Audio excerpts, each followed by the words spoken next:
The Game Schooler Podcast is a weekly audio show that educates new and experienced gamers about the awesomeness of tabletop gaming. In this week's episode, we'll cover Dorf Romantik, our game of the week, chat with designer Stephen Kerr in the School of Gaming, and wrap it up by revealing our High Five Roll and Write games, version 2.0.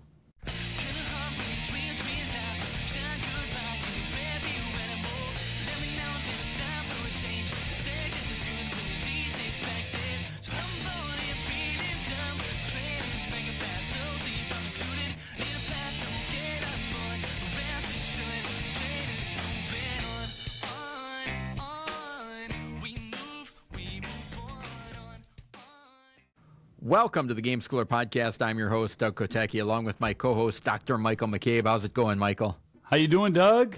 Oh, I can't complain. Things are going pretty well. Good. Got a good show with a lot of awesome content, so I'm excited to get rolling on that. What's I'm new glad with you're you? confident about our content. That's really good to hear. Every once in a while. Yeah. So what's awesome in gaming, Michael? Anything to follow up on? Nothing to really follow up on. I loved our interview with Keith Matejka from Thunderworks Games last week. I'm excited for our listeners to hear the second interview with a designer of a recent game from Thunderworks. So that's always fun to interview folks. The other thing, though, we've been playing a ton of really good games. And, Doug, Yeah. are you aware that good games continue to get made and published? I am aware of that. It's pretty incredible. You know, like in some of the games, it might be a little off-brand from the Game Schooler podcast, but, you know, discovering a new system or a new game, it's just kind of had that wow factor more than once in the last few weeks. Yeah, that's good. That's awesome to hear. A funny note is if you're watching this is kind of an Easter egg for you and something that doesn't happen very often, but if you're watching the video, we recorded our interview with Stephen last week. So people are going to get to see a miracle happen. My hair is going to grow throughout the episode on video. That's incredible. And that is something that rarely happens anymore. So keep an eye out for that fun little Easter egg. Following up on some of the stuff that's on the next cube of my shelf, throw those out there. I've got Fuji is the first game, which is an awesome cooperative game. And have you ever played that with me, I have Michael? not played Fuji. Is that Wolfgang Warsch? Yes. Yeah, I haven't played that one yet. And it's one of the first cooperative games that I played where you really kind of get to function on your own and really takes the alpha gaming out because you're rolling dice behind a screen and you're trying to allude to what you're trying to go after and what you may be able to help with, but not, and then you kind of re-roll, and it may work out and it may not, but it's a cool little cooperative game where you're trying to get off of an island before the lava flow hits you. The next one is Savannah Park, which we talked about in episode 56, so you can go back and listen to that one. And I think, can I interject there? Yeah. I think we're one of the few champions of that game. I mean, we talked about it. We really talked about it around that time. It hit quite a few of our high five lists, but not a game I've heard much buzz about. And it must have done okay because they released Caldera Park, which is on my shelf waiting to be played, which is very similar mechanisms, but a slightly different game. Same designers, different publisher. So clearly somebody thought it was good enough to want to reprint or reprint something very closely to it. But I think you're right. But I guess the weird thing is that I could say that about most games that anybody talks about, is that you know, so many games are coming out that things just get lost in the shuffle, and you talk about them for the moment that they're there. And even I look back and I'm like, I was just a little bit ago scrolling through the website and looking at, you know, all the games that we've covered. And at this point, we're on episode 174, and we've had some special episodes. So we haven't talked about 174, but at least 150 probably. And, you know, I just go back and it's like, oh, that's a good game. Oh, that's a good game. I got to get back and play that one again and things like that. And it's just kind of the nature of the hobby and the industry. Well, and then even when you do get back and play one of those, it's kind of a nice boost, right? Yeah. You're like, oh yeah, that is a really good game. I'm glad we recommended that back in episode 45. And I want to play it again. Maybe I should Yeah. not wait 3 years to play this again. And then it gets pushed down the queue again. So the next one on the shelf is the Tabletop Golf Association, which I haven't gotten a chance to play too much, which is a dexterity golf game in which you're kind of flicking, I'm trying to, like almost shuffleboard, like tabletop shuffleboard discs across the table, Yeah, that's trying a to good get description. it into the various holes and things like that. And you can create different courses and things like that. So a dexterity game that I unfortunately haven't gotten a chance to play as much as I'd like to dive into that one.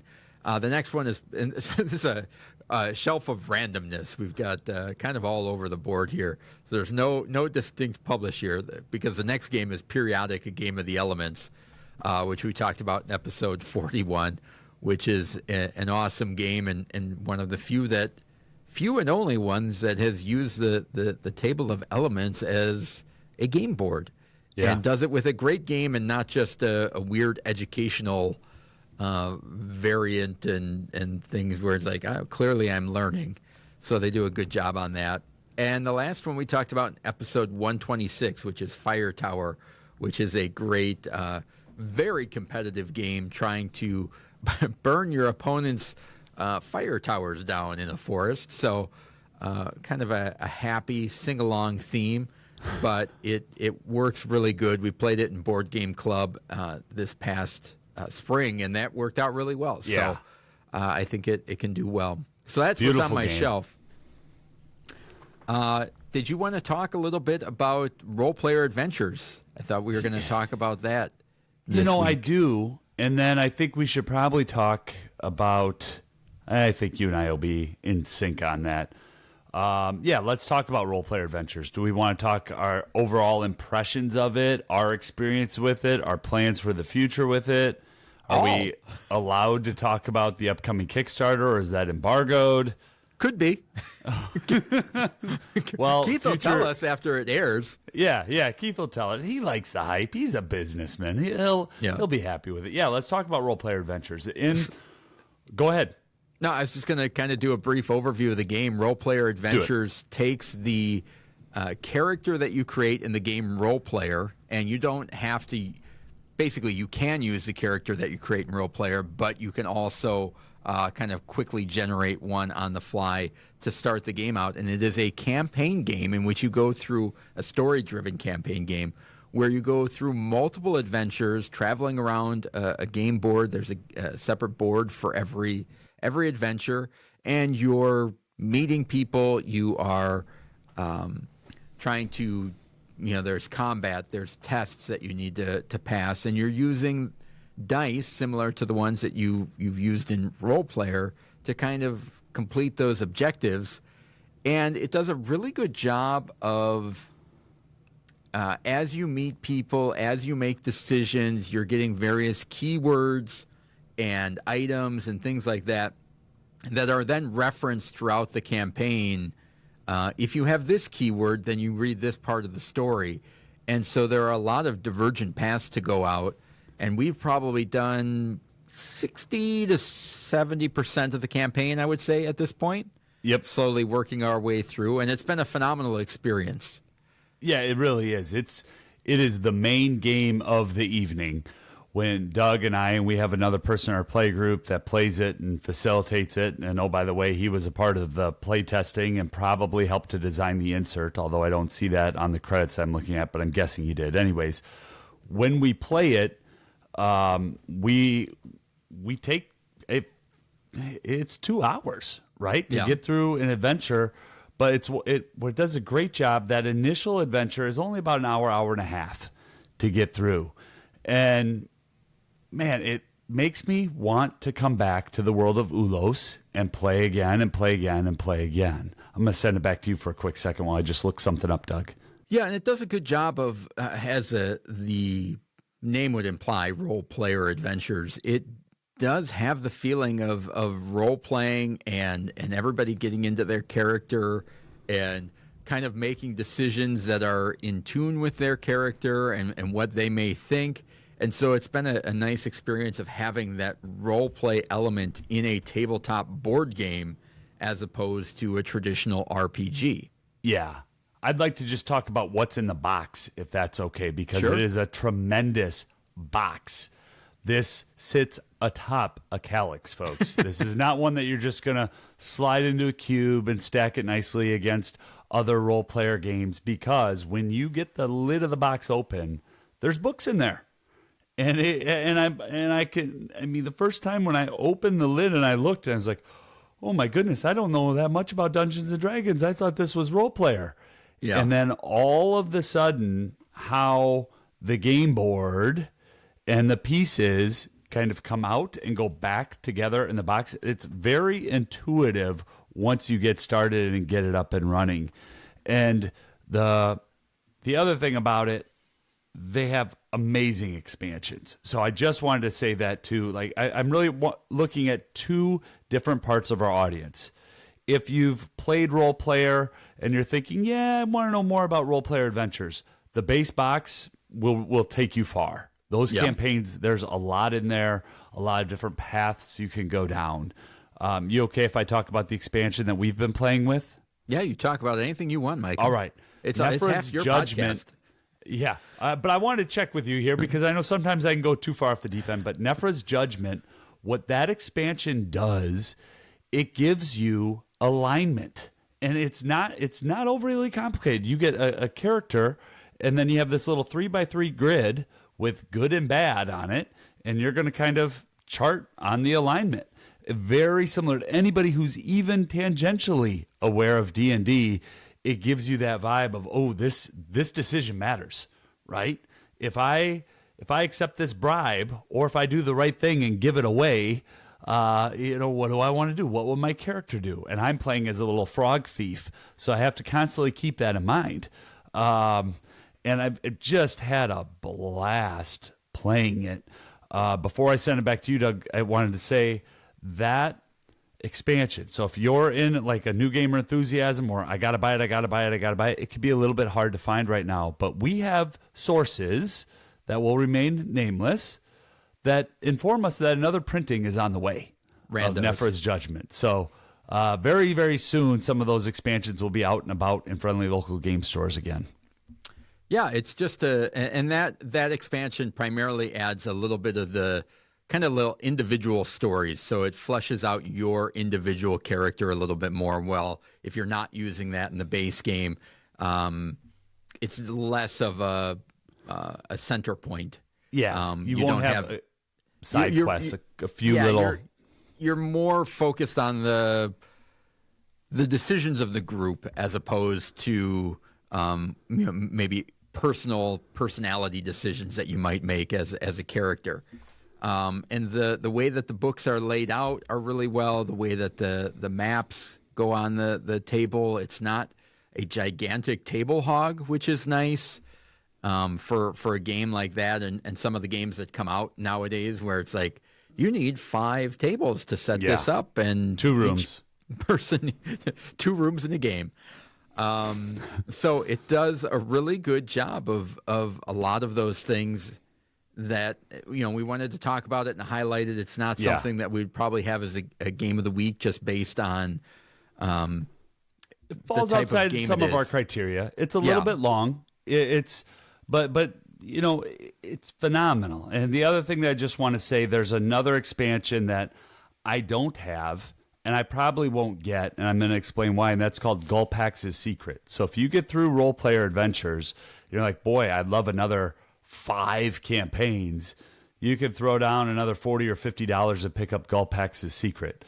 But for me, what's in that base box is enough of campaigning, especially when I have that, Nephra's Judgment, the other expansion, to just add those side quests with the characters. So all that to say, there's a lot there. Yeah. I'll stop there. Well, I think it's one that, when you talk about campaign games and the idea of being replayable, or why am I spending this much money on a game that this game has a lot in it, and you're going to go through it, and you can make completely different decisions, and those keywords are going to change your alliances, who you're friends with, how the story plays out. I don't know how it ends at this juncture, but I do think that if you've got, kids in that 12 and up range, and you want to have kind of you've got the ability to have a family game night, or one or two kids, or your kid and a friend, and you as an adult kind of facilitating as a 3-person campaign going through it, and you can get together on a regular basis for once a week and play for 2 hours and kind of work your way through it. There's going to be a full experience in that game, and you will not be disappointed on the experience that it provides. I've played some campaign games where it's like, this is not very connected, or we're playing a different game. But this one really hits all the elements well. The writing is good, and the story is captivating. That story of Ulos and what's going on, and the different factions. There's a lot in that box. So I just want to jump in there and restate what you said. The writing's fantastic. I've played a few other campaign games where in the middle there's that lull. Like, okay, we're doing this over again. And I haven't felt that. So they've really done an excellent job of creating an adventure in an immersive world. Yeah. So if you get the chance, give it a try or check it out. Do some little research on it. Obviously we talked to Keith last week, but I think it's something special that we wanted to highlight and kind of talk about separately from all of that other stuff, to kind of get that out there. What else? Anything else, Michael? Now, or should we... this opening segment could be kind of long. Do we want to talk about the spiel, the awards for 2023, Sure. or do we want to push that into next week? No, should we can just throw that briefly in mention? there. Yeah. See, we're all about the hotness here at the Game Schooler podcast. We're so hot that our game of the week this week is the Spiel des Jahres winner from 2023. Last year, yeah. Well, Doug, why don't you tell people about the Spiel and what it is? So the Spiel des Jahres is the German Game of the Year, basically the Game of the Year. It's awarded annually by a jury of German critics, and it's been around since the 70s, I believe. And the 1979 was the first year.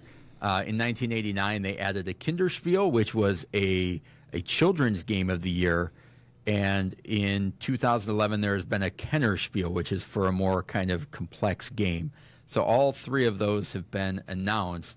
And the Spiel des Jahres, that Game of the Year, the way that's kind of geared is a family-style, family-weight game, traditionally in the past, and is what they go for. Just to give you some idea of some past winners, if my internet will load here. Obviously, this week's game, Dorf Romantik, Cascadia, which we talked about, Micro Macro, Crime City, Pictures, Just One, Azul, King Domino, Codenames, Colt Express. So a lot of games that we've talked about, and we've talked about them, because they're well-regarded and they're all family games. So it works out well. So this year, the nominees have just been announced. We don't know who the winners are yet at this point. But some interesting some nominees. So the nominees for the Spiel des Jahres are Captain Flip, which Michael and I talked about in our hype episode from a couple weeks ago from Games Day. Well, you've played it. I haven't yet. Yes, and I've played that one, and I think it's a really cool family game. Interested to see what Michael thinks of that. And that is just getting released now in North America. So some of these, it can be kind of confusing because the rankings of it have to be a German release.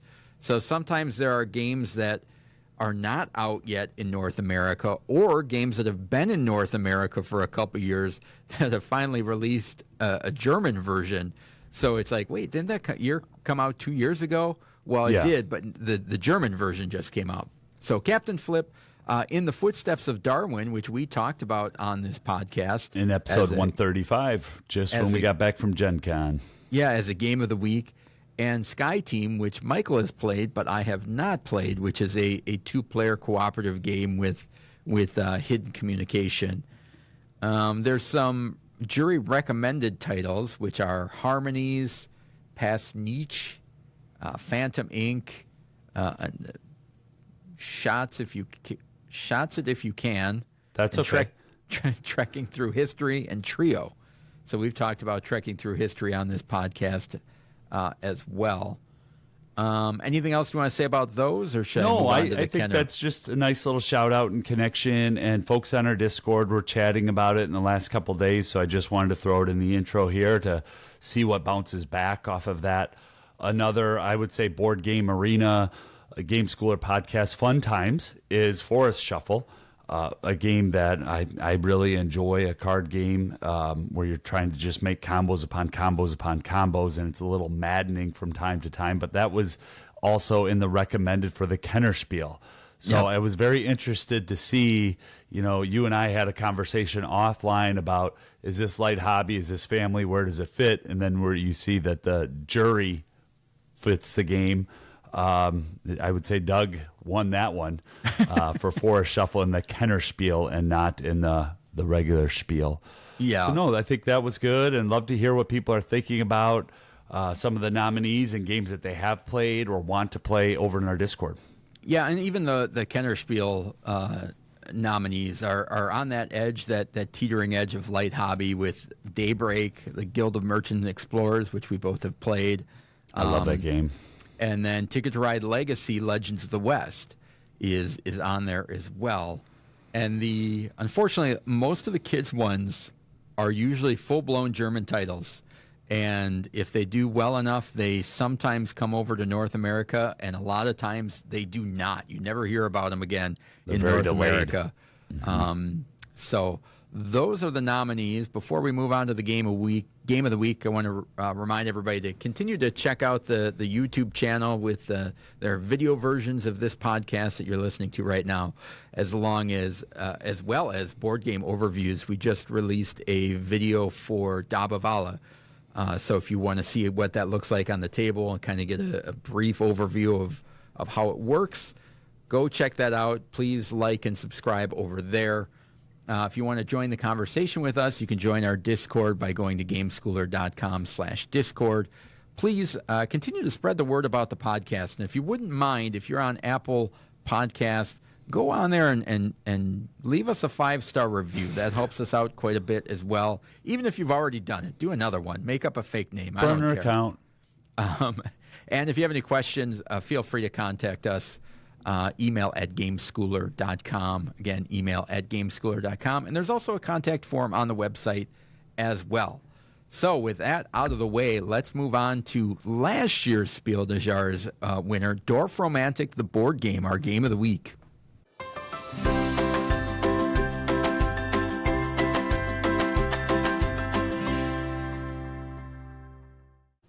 The game of the week.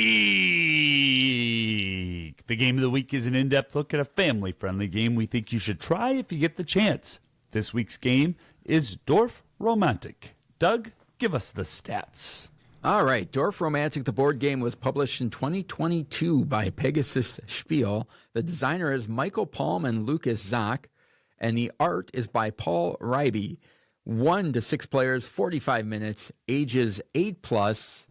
Board Game Geek says 6+. Do I have that right? Which is insanity sometimes I forget. You have that right, Doug. Board Game Geek says 6+ for Dorf Romantik. Okay, I'm going to say 8 is the minimum with a lot of guidance, parental guidance, right? 8 is the minimum with maximum parental guidance. Basically, if you're playing this game with an 8-year-old, you are the assistant coach or they are your assistant coach. There's a lot. We'll get into it. Yeah, and it's a family game. It's a straight-up family game, and 10 and up, you're good to go right out of the gate. Everybody's playing. In Dorf Romantik, the board game, up to 6 players work together to lay hexagonal tiles to create a beautiful landscape and try to fulfill the orders of the population, while at the same time laying as long a track and as long a river as possible. So there's train tracks and rivers. You're trying to make the longest track and the longest river, but also taking into account the flags that provide points in enclosed areas. The better the players manage to do this, the more points they can score at the end. In the course of the replayable campaign, the points earned can be used to unlock new tiles that are hidden in initially locked boxes. These pose new and additional tasks for the players to make it possible to raise the high score higher and higher and higher as you complete the campaign and go after objectives. So, to give you a base kind of groundwork on how this game works, is that you start by laying out some tiles, but you need to have, and there are three different, actually five. There's the track and the stream or the river that we've talked about. Those are components. There's also forest tiles, grain tiles, and village tiles. And so you are going to reveal task tiles that you then flip over a task marker, and it's some request from the city, which is we would like a village made up of 4 tiles. Yeah. Or forests of 5 tiles. We would like a stream that's 5 tiles long. And it must be exact. Yeah, so you put this objective out there and you start drawing tiles and connecting and adding your cities. And once you complete that objective, so you have a cluster of tiles that have 5 tiles with villages on it, you'll score that point and set it aside, and a new task comes out. So this one might be for forest. And so you're doing that as you continue to add to the city and add tiles. And then the last one are the flags, which are you're trying to get basically as large of as possible one of those clusters completely enclosed. Surrounded. So there's no open spaces that you could potentially add to, and you score points for that. As you play the game, when you finish, you score a whole bunch of points, add them up, and log them, and you start marking them on this campaign sheet, and you're meeting different objectives and unlocking different bonuses. That adds a little bit more complexity, but not a ton of complexity through the game. And that's basically how it works. It's a very, and one of the things I really like about it is a very relaxing gameplay experience. And what I want to get right out of the way, because I think this is something that happened, I kind of want to get the negative, which I don't perceive as a negative, but other people do, is that when this game came out and it won the award, people were complaining that there's not a lot to do and that the choices are obvious. And it's basically, this is not a game for hardcore gamers looking for punishing gameplay. And it's just not that type of game. And I think the people that gave it negative reviews were going into this with the wrong objective. This is a family weight game that sits in the spot that it's supposed to sit in. It's not supposed to be a game with crunchy decisions. Yeah, that was a really good description of the game, Doug. I've heard this game described on many a podcast, and one of the reasons why we have waited longer than others to cover the game is it is a game where there are spoilers. When you are getting milestones, you open up a box and it changes the game. So we've played this game at various player counts. I've played this game solo. Doug's played this game with his family. We've played this game as a game group. To really try to discover it and to distill down parts of the game. The negative that you talked about, I would contend that a lot of those negative voices may not have played the game as often as the people who champion it. So you get into a game like this. If you only play it 1 to 2 times, yeah, you might move on from it and be completely shocked that it won Game of the Year. I just want to share the first time that I played solo, kind of the experience that I had with it. I got the rules. I learned the rules. I was playing it at the kitchen table all by myself. I'm knocking off these combos. I got a nice long train track. My stream looks pretty good. I'm crushing it. I'm feeling smart. Doug mentioned relaxed. I think I had a ball game on in the background. Kids were running around. It was an after evening game, just me all by myself playing. The kids were still in school. It was homework time. And I'm like, man, I set a personal record, right? In the coach world, we'd call that our PR. I know I did. And I started adding up the score, and I got a 91. And you actually need a 100 in order to unlock more than just one checkbox. So it was one of those things where I didn't score as well as I thought that I did, but I still had a great time. I felt smart, and I could see the areas where to possibly improve. Yeah. And I think that's what I wanted to just touch on, that with repeated plays, not only do you get other pieces that allow you to score higher, but suddenly the combos just fall into line in a way that doesn't always work for me with other games. Cascadia is one. No matter how many times I play Cascadia, I have a ceiling of what I'm going to score, right? That's a previous spiel. But this game changes with every time that I play it, and with every time that I play it with another player in a way that I really like. Yeah. The thing that I really enjoy about this game is, and I think you might be right on the idea of like, this is why it took so long for us to talk about this game, is because we wanted to play it multiple times. We wanted to try and unlock some things. If you play the first game once, you're going to walk away and say, ho-hum. You know, there's not a ton to it, but it's teaching you the game.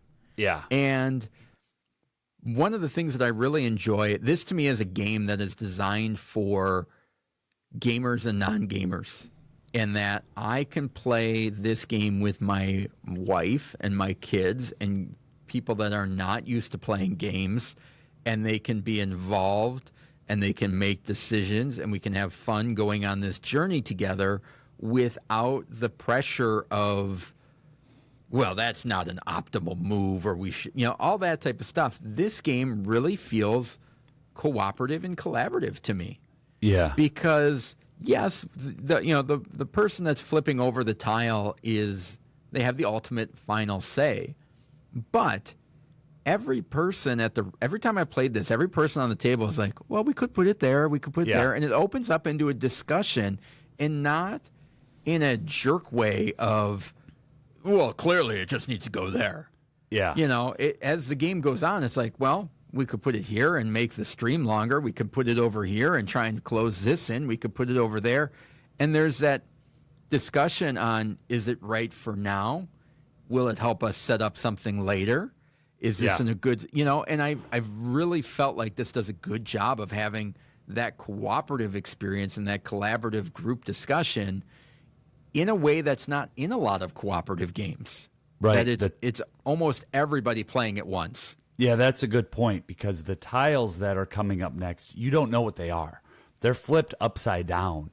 So that sense of hidden and unknown information combined with all of the known information, all the pieces that have been played, and then the tile that's in the person's hand that's going to play it, that prevents some of that know-it-all gamer from just completely taking over the game and domineering, what we've called alpha gaming in the past. But I think that this game is really well designed to eliminate some of that know-it-all gamer, because you don't know what tiles are coming out next. So although it may look very obvious to me of, well, I want to extend the stream. If I put this here, I'm going to extend the stream. Somebody else at the table could say, yeah, but if you turn it the other way and you put that field tile, we're now going to close that off and we won't have to worry about that flag. And that allows for that discussion back and forth. Yeah. Then a third person at the table could say, well, what's more valuable, guys? And you have those, and it's moving, right? And so then I place a tile, and then the next person's going. Lots of good skills in here too, Doug. Yeah, I feel like if you're playing this with somebody and they're dominating the discussion, this game is a filter and a weeder. That if you're playing this game with somebody that just is telling you what to do and totally alpha gaming this, I don't think it's a problem with the game. I think you've got an indicator of like, maybe you don't want to play games with that person anymore. But remember the stats that you gave at the front end, right? On Board Game Geek, this is rated for 6+. I'm not playing this with a 6-year-old and allowing them a sense of direct personal agency where they're able to put the tiles. Yeah, I would say even with an 8-year-old, but my youngest is 8. My youngest has played quite a few games. She's not going to independently play this just right out the gate without a lot of plays as first being the assistant. I think it's that 10-year-old, 10+, now we can play. And even if something isn't the best move in one turn, the game can turn. The board itself can evolve so that it could be a decent turn in the long run too, which prevents some of that know-it-all gamer from just playing everybody's turn. Well, and the thing that really stood out to me is when the first time I played this game, I could see where other reviewers were like, not so much. However, immediately after playing the first game, I thought, yeah, there's quite a bit of stuff that I could improve on, that we could have done better. And so then you run it back again, and you run it back again, and you do better. And then guess what? They add a new component to it. And you're like, oh, well, there's some new ways to get points, and how do I do that? And so that kind of puzzling nature and the way that it expands and starts very simple, but it grows in, and I'm using the term complexity very loosely here.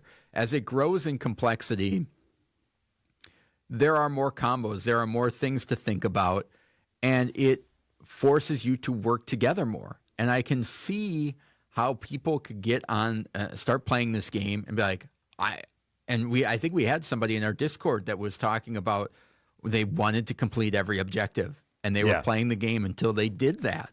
And it's like, I can see how people could fall down that rabbit hole, because after you play a game, you're like, well, we can do that better.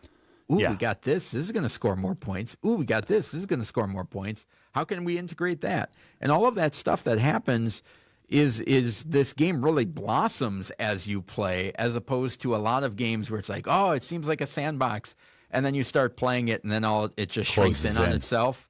This one is the exact opposite. It starts, and then it blooms out, and you've got way more things to do than you thought from an initial playthrough. Well, and I'll only speak for my family, but I could see, me and my family getting to a point, and then all of a sudden I jump off and finish the game. Whether that's, we're going to play, the three of us are going to play this game together, and we play for 7 or 8 games, right? Now think about that. If you're playing a board game 7 or 8 times, you've gotten a lot out of that game for a lot of families, right? Yeah. And then, all right, now I'm going to solo the rest of it because I want to get to the end. So it threads that needle. It threads that needle of the completionist who wants to finish it and the family that just wants to kick it and play a game, which there aren't a ton of games that we've covered that do that, right? Well, and how many games have a campaign mode where you can add and drop people however you want? Yeah. And so if you've got a family situation where, okay, this time this kid wants to play, and the next time that kid doesn't want to play, it's like, all right, I'll knock one out solo. Or me and my wife are just going to play. And then we're going to play the next one. I'm going to play with both kids or whatever. That can change every way throughout the whole experience if that works for you. You know, but there's not a lot of games that have a campaign where it's like, oh, I guess we're just going to drop that character. Like, that doesn't work. So I appreciate that ability to jump in, jump out when you need. Michael, you talked about some skills. I've already mentioned cooperation and group discussion, which I think this game does phenomenal. Any other ones you want to highlight? Just observation. Especially in downtime, I do like that with cooperative games, especially the more cooperative games I play where it's not my turn. What's happening at the board, and not in a competitive sense, not in a sense of I have to get an advantage, but really just taking a beat and observing what is happening as the tiles are getting played down. What are some things that our team needs to do? The game has a nice sense of us, of team, of we're doing this together. And some of the cooperative games that we've played in the past are more like, okay, I have my individual board that I must complete. Well, you complete your individual board, and then we'll all work together to complete the third person's individual board, and we'll win. And Dorf Romantik isn't that way. It's a cooperative tile placement game that the board is constantly changing, and I love that part of just observing that change from turn to turn. Yeah. I have also got spatial perception, which anytime you've got a tile laying game, that's going to be on there. But as you were talking, and I have this on my list, but it kind of occurred to me that the number one way that people get rid of alpha gaming is by making things individualized, right? So you make your own choice as opposed to having open information for everybody to see. This game is the exact opposite, but what it does really well is the skill of selflessness, which I think is really strong in this game. And that's a game that inspires players to put the needs of others in front of their own. So That's this really is very good. much a game of putting the team in front of yourself. So you draw a tile, and you may have your first instinct of, I want to put it there. But ultimately, every time I played this game, it comes down to a group decision of where we all think that tile should go after a discussion. And it's not just, oh, this is my tile to place. And I've never had a situation in this game where that was a thing. It was like, well, it's my tile and I'm placing it here. Yeah. Now, there may be situations where it's like, you could put it here, you could put it there. I'm fine wherever you put it. You can decide, or whatever you think. But nothing where somebody's like, this is going here and we're doing this. Yeah. Which I think is the going one way to avoid the alpha gaming and being individualized, in this one completely obliterating all of those and saying, no, we're one unit as a team, make it work, is so counter what games have been doing recently as far as in the cooperative space. And I think that's what makes this stand out. Well, and I think with some cooperatives, this is the last note I have. I don't have anything critical, but with some cooperatives, if I've played it before, I have an advantage than anyone else at the table, right? Whether it's Pandemic or anything in the Forbidden series that we've covered in the past, Forbidden Island, Forbidden Jungle, the fact if I have 6 or 7 plays of that game and somebody else is playing it for the first time, I'm going to see the best way to use those 4 actions. Yeah. And it's not alpha gaming if I suggest, well, here's what we can do to win, and if we don't do it, we're going to lose. And what Dorf Romantik has done really well, and you touched on this earlier, it allows people to jump in and out in a way where the person who may have a lot more experience with the game doesn't necessarily have that big of an advantage when playing the game. I think it does a nice job of bringing those newer players up to speed. I mean, the training wheels are off pretty fast and prevent some of that unintentional suggestions that happens when you have more experienced gamers at the table in a specific cooperative. Yeah, that's a great point.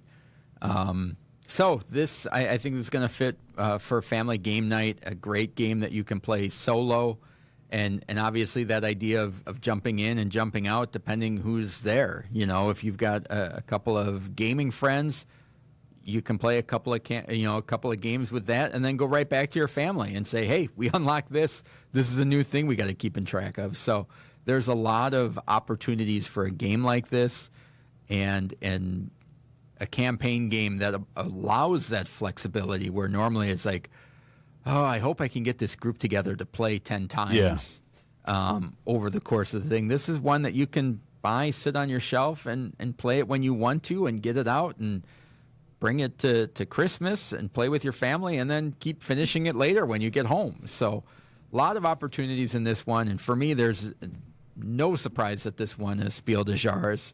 I'm not sure, what some of the complaints are outside of kind of misinterpreting what the game is intended to be in the first place.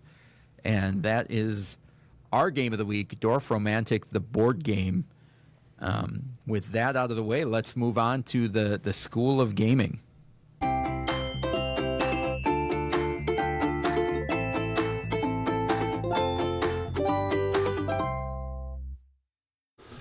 The School of Gaming. In the School of Gaming, we discuss concepts, keywords, etiquette, and helpful ideas in the world of gaming. This week, we're going to interview Stephen Kerr, game designer. Stephen, welcome to the podcast. Hi, thanks for having me. Yeah. So we'll start out with some of the basics, Stephen. How'd you get started in the board game industry? Well, let's see. Back in 2017, I moved from Los Angeles to Madison, Wisconsin, because my wife got a job as a professor at UW here in Madison. I had already been playing games for 3-4 years at that point, and then had even started to kind of dip my toe in designing before I left California. Had you lived in the Midwestern United States prior to 2017? I had actually. Yep, I grew up in all right. Northwest Ohio, so I knew. What I was Okay, so getting you knew into. snow. All right, you knew snow and tornadoes and deer. Yep. I digress. Apologies. Back to you. Go ahead. No worries. So yeah, after arriving in Madison, I had also, right before leaving LA, had heard about this game called Role Player, and I was just looking into it a little bit because it seemed like it was something that was right up my alley. And then I saw, wait a second, this is published in Madison. I'm moving to Madison. Maybe I should, I sent an email to Keith and was like, hey, I just bought your game.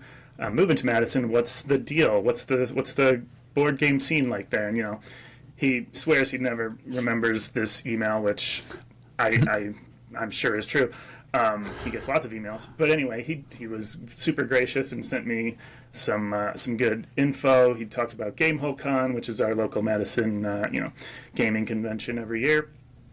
And so later that year, I went to GameholeCon, bumped into him, said hi, and then he told me about this board game design meetup, and so that's like at one of our local game stores here every week. I had a small group going, and it was going really strong. And then COVID hit, and then now it's back up and running pretty strong again. So that's kind of been a huge part of my game design journey is that weekly group. Now on Board Game Geek, it has you listed as predominantly a graphic designer. Is that correct? That's right. Actually, so yeah, even before Keith signed Metro Runner for Thunderworks, he had actually signed me up to start doing some graphic design work. When I moved from LA, I had a job. I kept my job. I was doing graphic design for a film and TV company that did a lot of original nonfiction programming. I designed a lot of pitch materials. It was kind of a job I had invented for myself so that I could just do what I wanted to do. Eventually, thank you. Eventually, though, I think there was turnover there. Like I had a different boss who had never really worked with me in person, and eventually, they're just like, okay, we're gonna have to let you go. And so at that point, I was like, okay, what else can I be doing? And then I started to say, can I shift my skills that I learned there in graphic design into my hobby of choice, which is board gaming, and I already had these other connections. So I was like, hey Keith, any chance you want you need some help with any graphic design coming up? And he was like, well, we got this new game coming up called Cape May, and I don't have anyone doing the graphic design on it yet. And I was like, all right, I would love to give that a shot.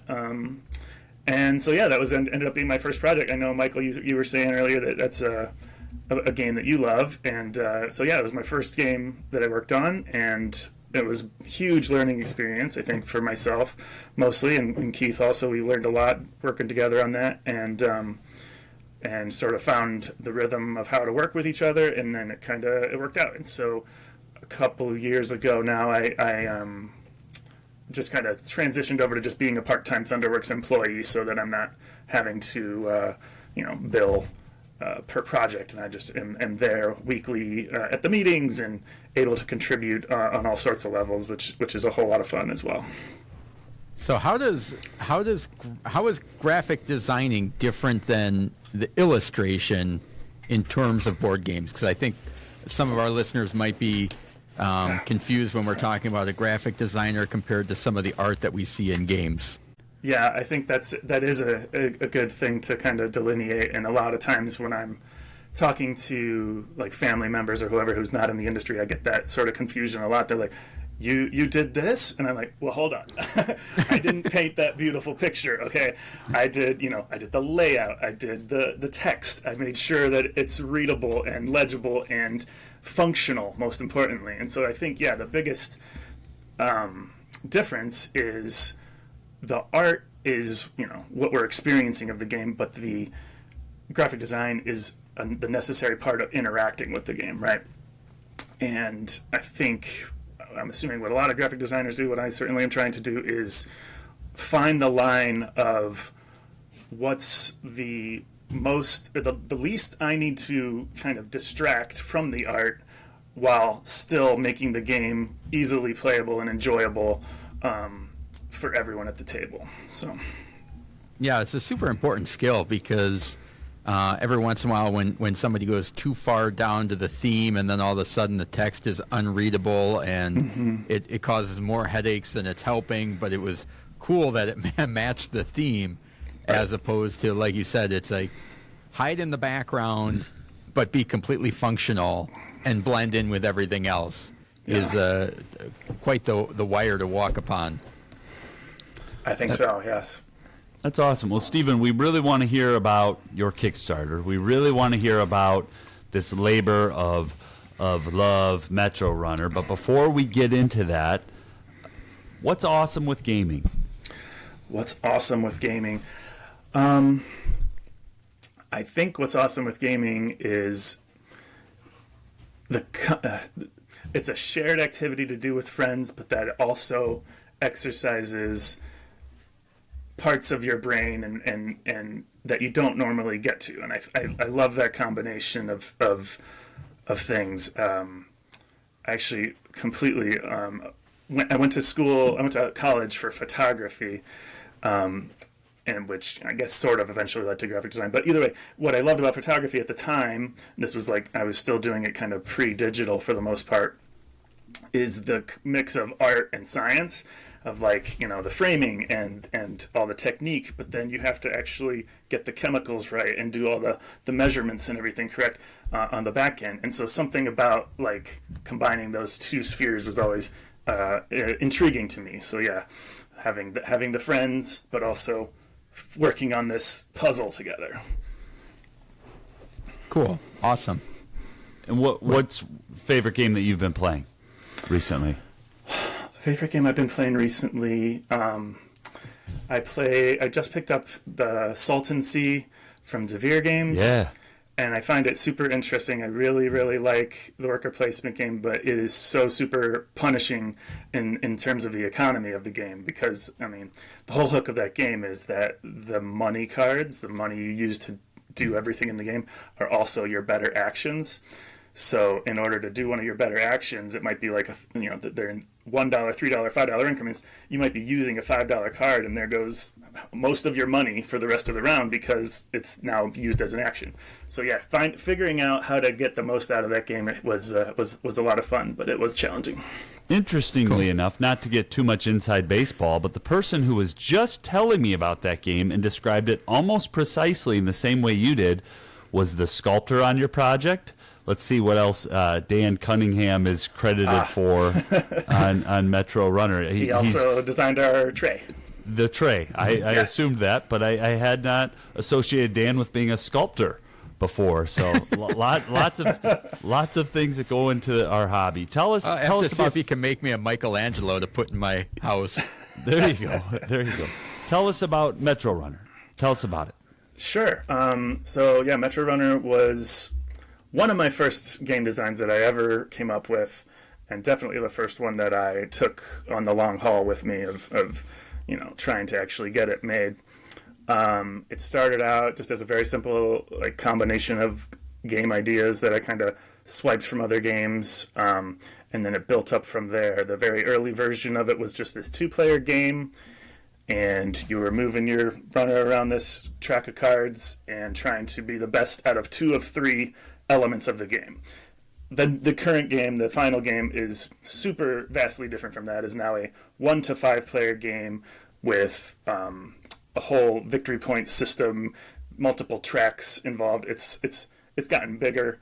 It still kind of has that essential same core as that very early game, but it's a very very different beast now. And I'm super excited about it. I'm super proud of it. It was a long journey. It was a lot of 2 steps forward, 1 step back for various reasons, but I think that the final product is really cool, and I think it fills a cool niche in the gaming world, where it's one of those, probably I would say one of those next step games. It's not going to be for everyone. My mom kept talking about, I'm going to buy this game for everyone I know, and I'm like, okay, don't count on me to teach it to everyone, okay, because they're not going to all get it.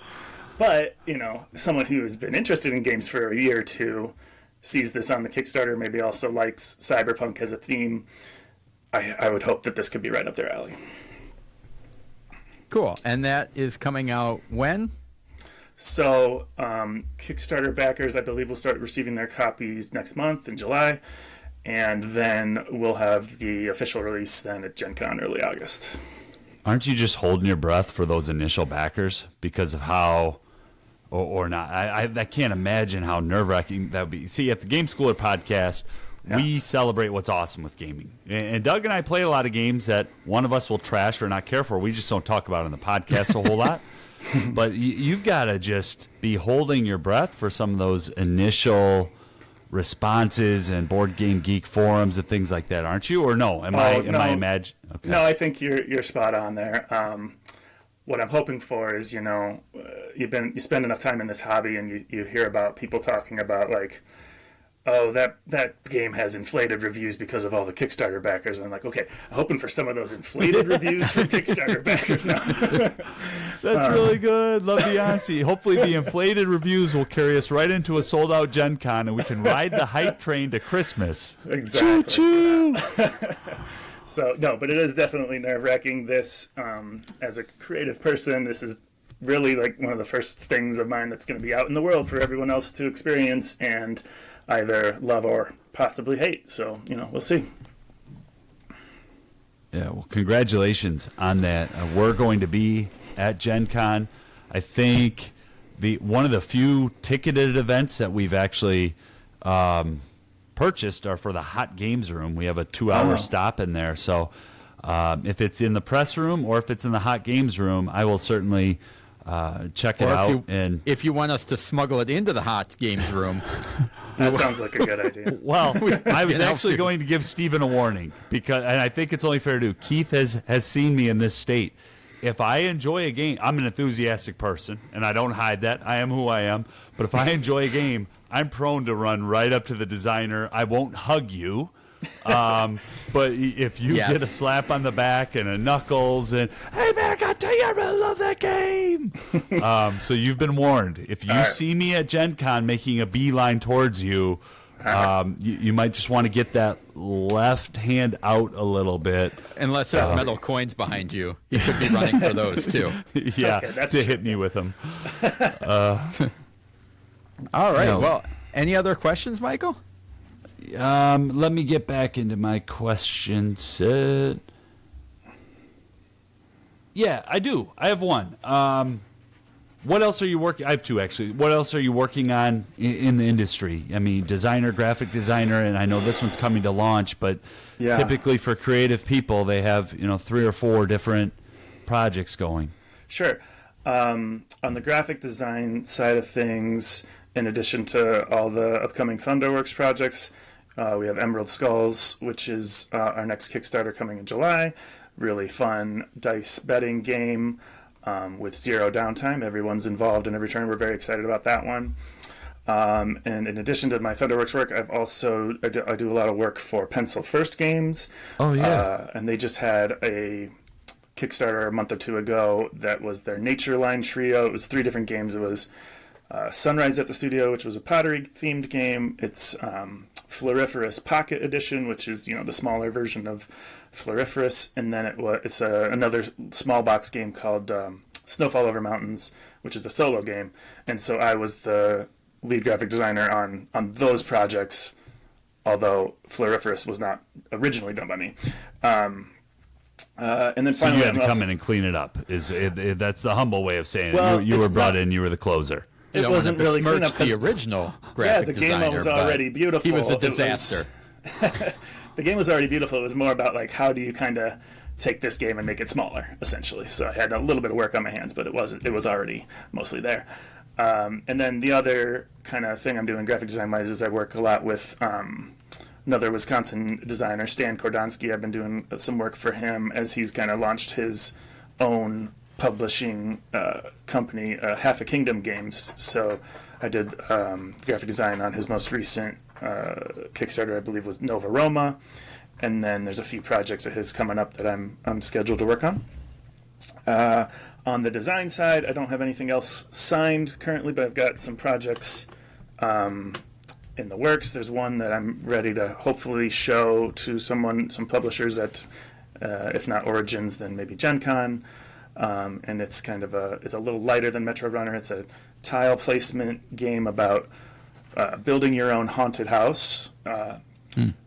And when I say haunted house, it's like people in masks trying to scare you at Halloween, not ghosts and ghouls in a supernatural sense. Yeah, more like a Scooby-Doo type level, not a Scream type level. Right. And so the kind of fun hook of the game is that as you're building the haunted house, the visitors are already coming through, so it's kind of that you got to build it as they're coming and hope to still scare them. So yeah, it's been a fun one, and I think it's just about ready to start showing publishers. So who knows? Well, that's awesome, Stephen. Well, we just want to thank you for coming on the podcast. When we ran into Keith and Jess at ACD a few weeks back, we said, "Hey, bring the whole Thunderworks team on," and you know, Keith wanted to showcase your game and to showcase Metro Runner, which I think says a lot. Yeah. I did not back the Kickstarter. I feel like I owe you an apology for that. However, I spent cold hard cash at GameholeCon to Thunderworks, and I apologize to no one for that. So can't wait to see it and check it out, and I hope it's one that we continue to talk about here on the show. Yeah, well, I look forward to it. All right. Thank you so much, Stephen. We appreciate it, and be sure to check out the retail release of Metro Runner in July. Thanks again. All right, thanks so much.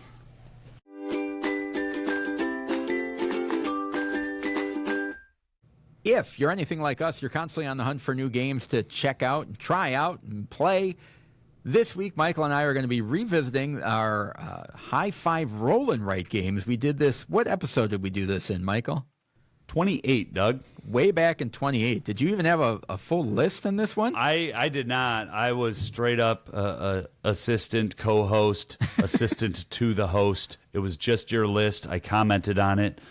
I took notes on what your 5 were. And so let's from then, but man, have things changed. So yeah, I've got some repeat, although some of them have been shuffled, and there's been some new ones that have added. So interested to see what you've got. I think I know a couple of yours. Yeah, I bet you do. And I know one that will not be on my list that will be on your list. Maybe your number one, actually.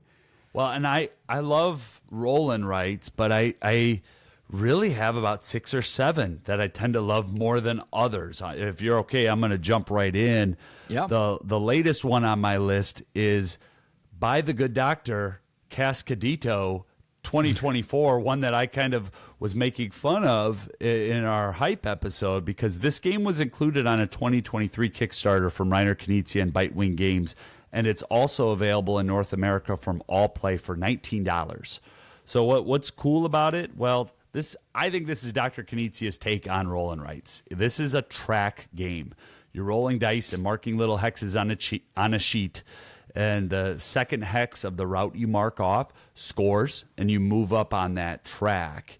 And Cascadito, it retains that challenging, that combo-tastic core of the bigger game, Cascadero, but here it's been getting crushed by reviewers. And as we just came off of Dorf Romantik, and there was some rage, and I thought, I don't know if people are playing more than the initial map. Here's what I like about Cascadito. There's 4 maps in this little box, and they all play differently. They all have just a slight variant that, for me as somebody who does play roll and write solo, sometimes on my phone, sometimes on Board Game Arena, sometimes in my home with the actual game. Cascadito is one that I want to continue to play. I'm not sure how much I'll show it to other people, but it's definitely the roll and write, and there's some recency bias that I've been kicking around and playing. It's so fast. It's dead simple to learn. So that's my number 5 is Cascadito. But disclaimer, there's a lot of folks who aren't enjoying it out there, so it might not work for you. Is that, I'm just curious, is that something that you think is a result of maybe feeling like derivative of just like, it's just another roll and write, there's nothing that unique about it that is not. So it's like one of those things that if your first or second roll and write, it's going to seem amazing to you. If you've played 30 or 40, it might just be kind of ho-hum or... Well, and you played this game. You played the first map of this game at the demo night a few weeks back with the pencils. I mean, pick a pen. Pick a pen. There are so many games like it in the first map. So if somebody's only playing the first map and they're like, "Oh, what did Reiner do? It's a cash grab." But then when you play the second map and there are a few different subtle wrinkles, like, "Ooh, how does this education track work? And what do I need to do?" And then the third map even works differently. And it's like, "Oh, I haven't gotten to the fourth map yet." And then I'm looking, you get all this for less than $20 in the box. I also like the little dice, that are in there. And it's a nice little compact package. It's one that I've taken with me on the road, to Abuelita's house and played the last few weeks to month. So cool. My number 5 is... probably want to say it's a roll and write. Let's see, do I have the dates on here? Yeah, so this was a roll and write before a roll and write became a thing. And I'm not going all the way back to Yahtzee, but it was a game that kind of came out and in hindsight was a roll and write. And that is Quicks, which was published in 2012 by Game Right. And so I have another one on my list, which a lot of people I think would consider the game that kind of blew up the roll and write genre. I'll get to later. That game came out 6 years after Quicks, and in Quicks you've got a score sheet of 4 colors that correlate to 4 dice: red, yellow, green, and blue. The red and yellow numbers are ascending. The blue and green numbers are descending from 12 to 2. You're rolling dice. The dice match the colors, and then there's one white dice. And if it's your turn, you get to make a couple of combinations. I think there are 2 white dice in the game. You make a combination kind of dividing out the white dice with the other ones, so you can mark down 2. And everybody else, when it's not their turn, can add the 2 white dice together and cross that off. But the tricky part is that once you cross a number off on that track, you can't go backwards. So how far do you make a jump? Do you jump from 4 all the way up to 7 and then miss out on the opportunity to score a 5 and a 6? And so that kind of push your luck element and risk management, that type of thing happens. Stefan Bendorf is a designer who you might know from the game, or Ohanami, the game. So all of those games have a similar mechanism of once you go there, you can't go back. You must go forward. Yeah, which is something that I really like. I like being kind of contained in that way that makes you operate in that box. So that's my number 5, Quicks. Yeah, that's great. My number 4, Doug, we talked about this one all the way back in episode 119, and that is Longshot the Dice Game, designed by Chris Handy. What I love about this game is some of these fit into categories. So the Reiner one that I talked about, number 5, a solo game that I could take with me wherever I go right now.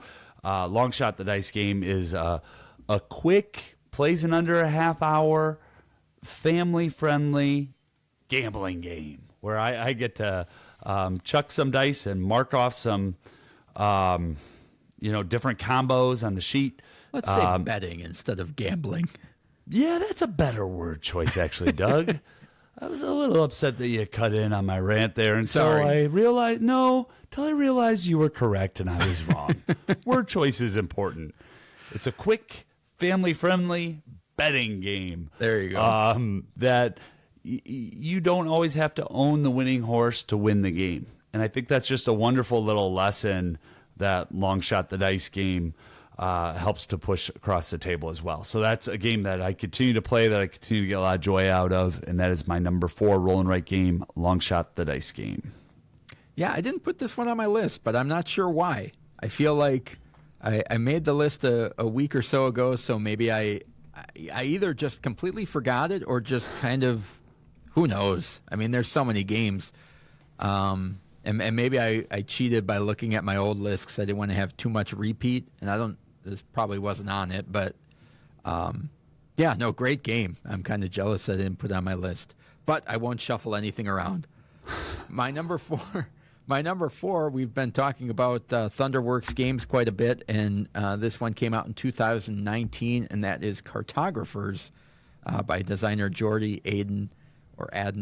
And in Cartographers, you are putting polyomino-shaped units, different colored units, onto the board. So whether it's forest or houses, and you're putting them down in a specific shape.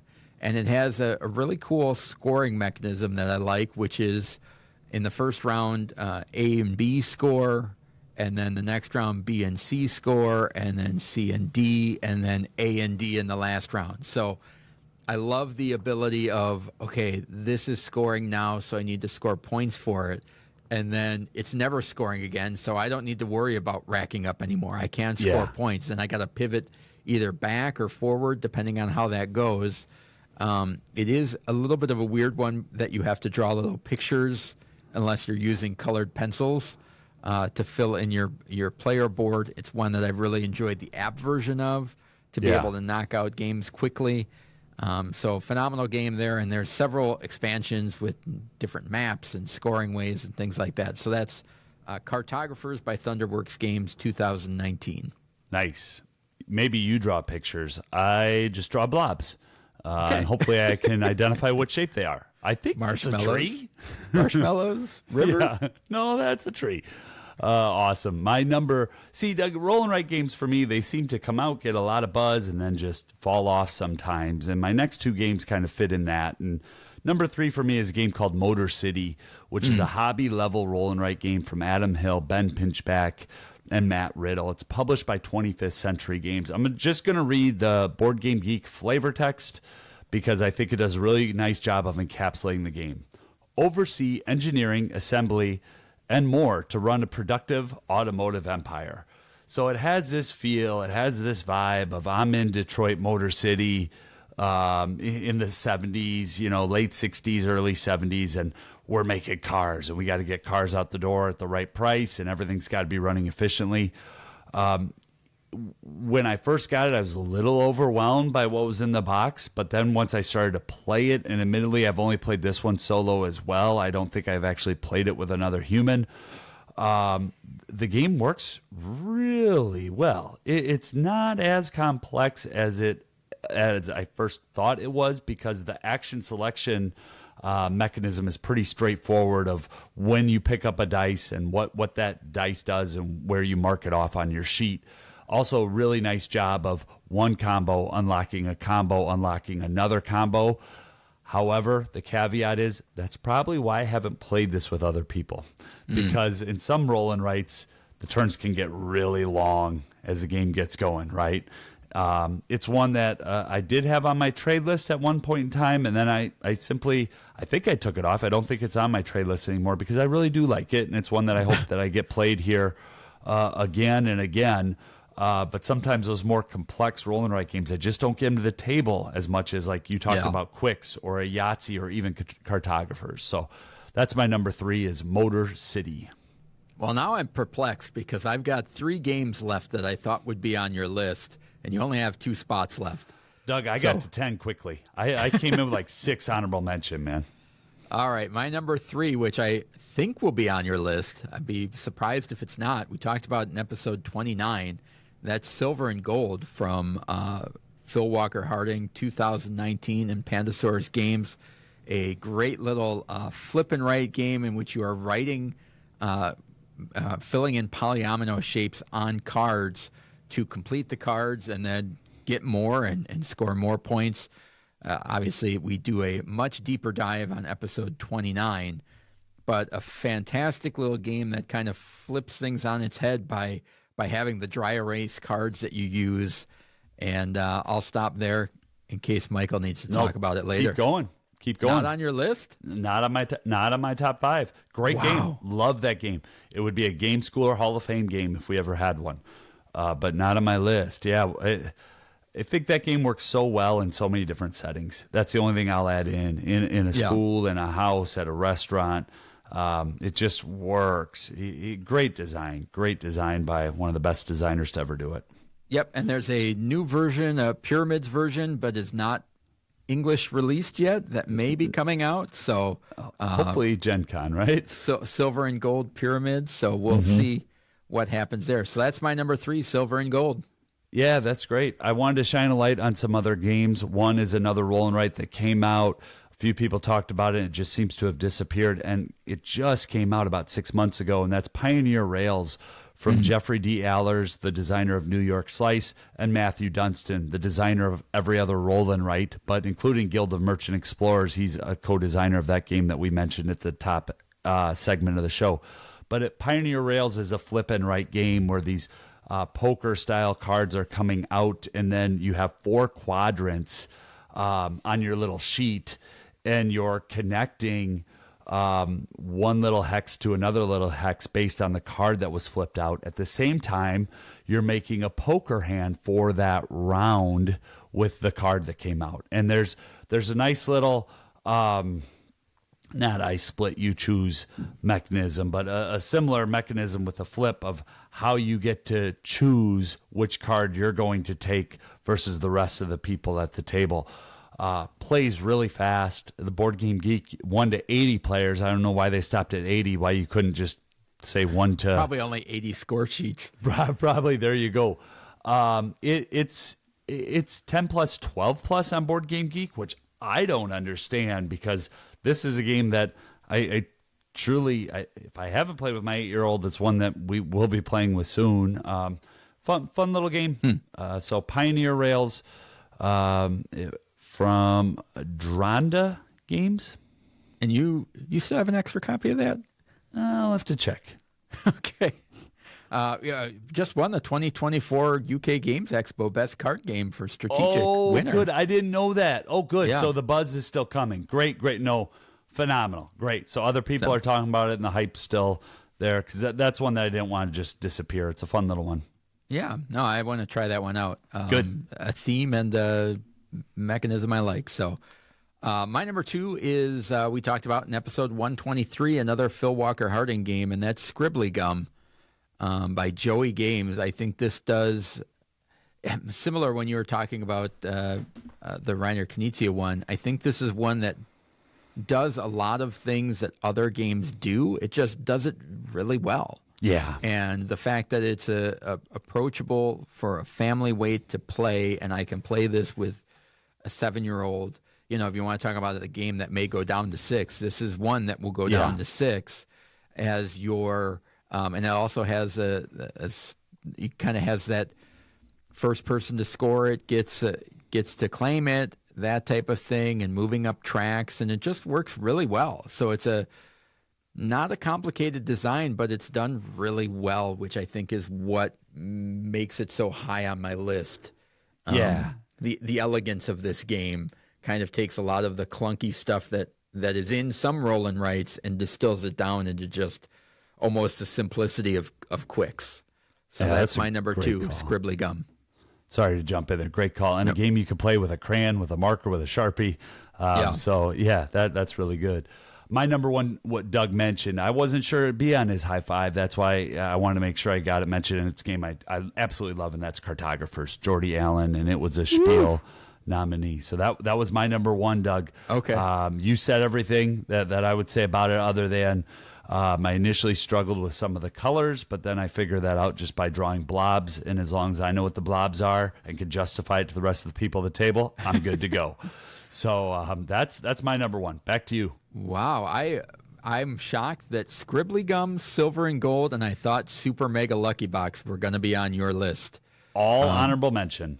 Interesting. All right. Well, my number 2 we talked about in episode 62. It was the one that I was referring to as the kind of game that kickstarted the roll and write boom, and that's Welcome To from Blue Cocker Games and Benoit Turpin, originally published in 2018. And I just think this is just, again, when we were talking about the idea of moving up a track. What's the grimace for, Michael? Oh, I'm shocked that a game didn't make your list, but I didn't mean to interrupt. Go ahead. Go ahead.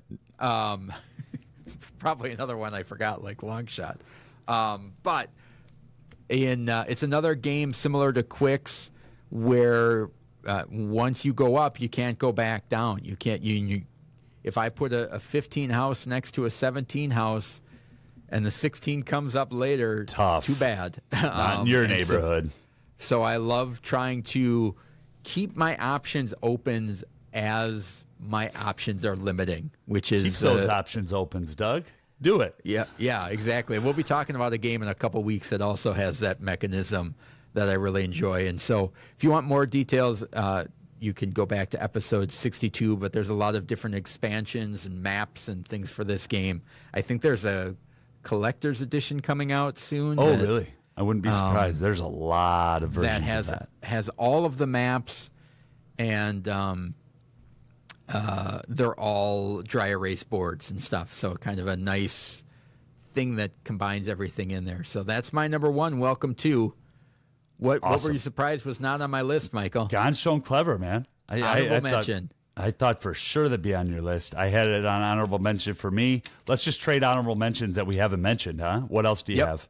Railroad Inc. is my only other one. Those were both of those games were on my list the first time, and the reason I took Gone Sean Clever on is because I play it most frequently on the app. On an app, yeah. No, it makes total sense. That's frankly why I have Super Mega Lucky Box on my honorable mention, because I've been doing it on Board Game Arena so much. We still play it as a family, but that's where it's been getting played the most for me lately. I have Yahtzee. Explorers is another Phil Walker Harding game, so I had 4 Phil Walker Harding games on honorable mention, and then Rawr in Right, which is in that Dinosaur Island, Dinosaur World universe from Pandasaurus game. Another fun, light hobby game where you're in a dinosaur theme park with really cool dice. So that's my list. Not to be confused with Roar and Right. Right. No, that's a different game that I accidentally backed way back in the day. Came out the exact same time. There was a Rawr and Right and a Roar and Right. Yes, there was. So there's a big distinction between those titles. Subscribe to the podcast. Follow us on X at GameSchoolerU. Again, check out our Discord if you haven't done that, gameschooler.com/Discord. Next week, we're going to be talking about 10 Days in the USA, handling disagreements about games, and our high five surprises. So we look forward to seeing you then, or you hearing us then. But in the meantime, thank you so much for spending the last hour or so with us. We truly appreciate it. Now get out there and keep gaming.